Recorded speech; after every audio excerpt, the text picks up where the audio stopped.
It's the Slam Dunk.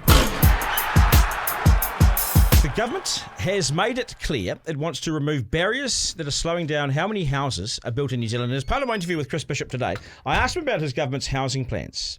And he confirmed to me that the government is pushing ahead with its plans to allow 60 square metre granny flats to be built on existing house sites. But here's the crucial bit. That's twice the size of what's allowed now, and all built without a resource consent and also without a building consent. All you need is an engineer's report to say, go for it. Let me repeat that so you know what I'm saying here. 60 square metre granny flats will be allowed to be built on existing house sites without any resource or building consents, right across New Zealand for the first time. 60 square metres. I mean, Billy's looking at me thinking, Christ, his property, cash cow, he's just made himself some money. That's what you're thinking, right? And there's going to be no expensive layers or sign-off or box ticking.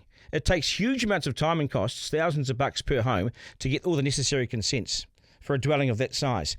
That is now set to go nationwide, not far away. We saw what happened in 2020 when the government allowed the much smaller 30 square metre sleep-outs to be built without all the red tape. There's been an explosion of sleep-outs or existing house sites and that sort of thing. It's been massive.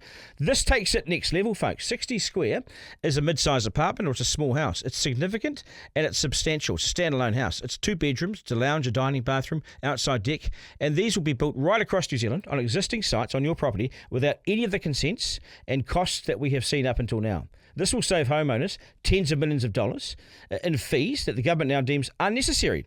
And I reckon this might kickstart or give a real push to the small house building sector in New Zealand. That's why you've seen all these companies set up. The risks, a qualified engineer will need to still give it the okay, but that's it. Just get a report from an engineer. Ring him up. Johnny, yeah, cheers, mate.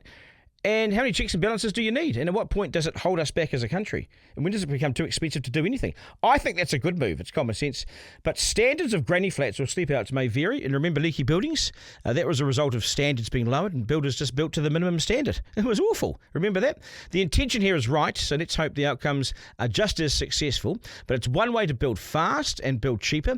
And I think this will give the industry a real shot in the arm. And I think it will provide accommodation solutions to people that they hadn't considered until now. Garner.